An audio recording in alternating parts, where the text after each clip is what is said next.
We made it past the year 2000 without the machines rising up to kill us all. And since we entered the 21st century, amazing technology has become entirely commonplace. But we didn't arrive in the future without a few bumps in the road. Case in point, there are no shortage of incredible innovations from yesterday that attempted to usher in a world of tomorrow just a bit too soon. Here are some revolutionary inventions that disappeared for the dumbest of reasons. The Apple Newton falls on its head.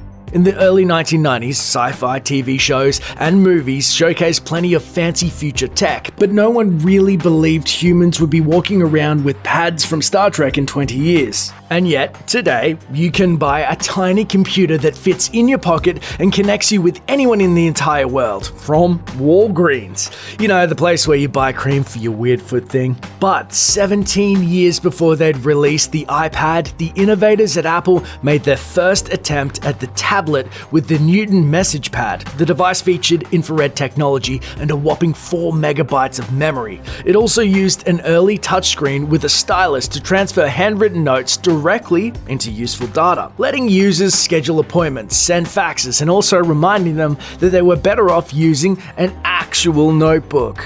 Hey Dolph, take a memo on your Newton. Beat up Martin.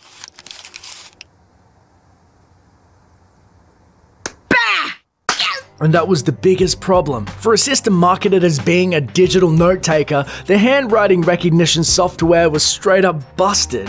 While later models improved on that feature, the damage was done. It didn't take long for the Newton to be quietly discontinued and swept under the digital rug. Intellivision gets played by itself. For the 1979 release of the Intelligent Television console, which was officially called the Intellivision, Mattel pulled out all the stops. The toy maker packed in 1,456 bytes of RAM, a 2 MHz processor, and 16-bit graphics, all specs that were pretty impressive for the time. Users could even download games via the Play Cable service, which was sort of an early Xbox Live. Players lucky enough to have rich parents could kick back and play brand spanking new games like Advanced Dungeons & Dragons or Qbert. Ah yes, life for the Intellivision player was sweet. Too bad the Intellivision was cursed with several fatal flaws, most notably its impressively terrible controllers. After a few years on the market, 80s gamers decided they weren't too impressed. As the early video game market plummeted, now dramatically known as the North American video game crash of 1983, it pulled Intellivision down with it. Despite its shortcomings, the Intellivision still influenced countless home gaming devices and enjoys a cult status among nostalgia gamers. And cranky old guys who hate new stuff. Oh, come on, you know who you are. Nintendo? More like Nintendo-don't.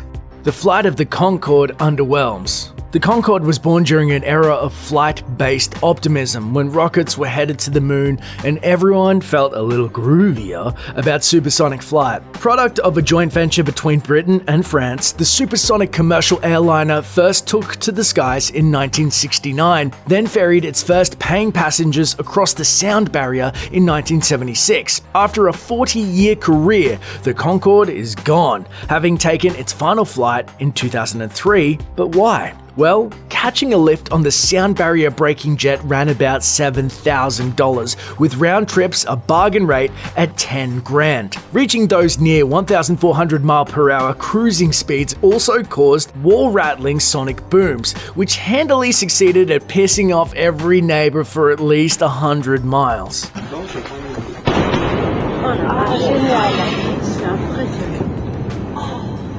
That's not all. The Concorde was highly inefficient, sucking over 100 tons of fuel for just one flight between London and New York. Stack that up against a massive 777 plane, which burns half that fuel per transatlantic flight. Worst of all, in July 2000, an Air France Concorde flight crashed and killed over 100 people. All those factors put the plane permanently out of commission shortly afterward. LaserDisc barely scratches the video market. The LaserDisc is the ultimate example of a would-be revolutionary format. Initially developed by MCA and Philips, the first movie released in the United States on LaserDisc was Jaws in 1978. Dun dun. The 12-inch silver platters offered better resolution than standard VHS tapes and were initially much cheaper to make.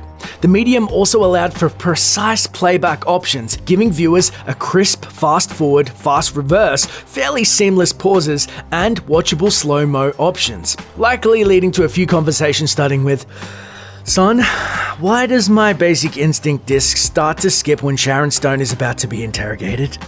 It's nice.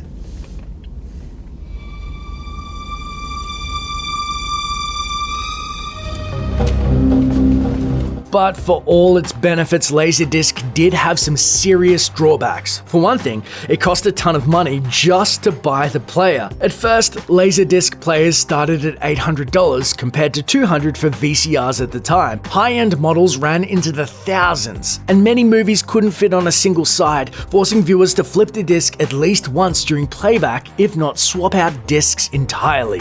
But wait, it gets worse. Early LaserDiscs also suffered from laser rot, a condition that sounds a lot like a futuristic STD, and which caused discs to skip and lag. It also didn't help that discs were bulky and fragile, but more than anything else, the main problem with LaserDiscs was that the US distributors never really embraced them, limiting the available titles. Most importantly, they didn't record anything, giving VHS tapes a distinct and apparently unbeatable advantage. Ultimately, it was the ability for your older brother to record dirty movies late at night that pretty much killed the LaserDisc. Andy, for the last time, I don't want your giant box of pornography. No, come on, man. So uncool. Thanks for watching. Click the grunge icon to subscribe to our YouTube channel.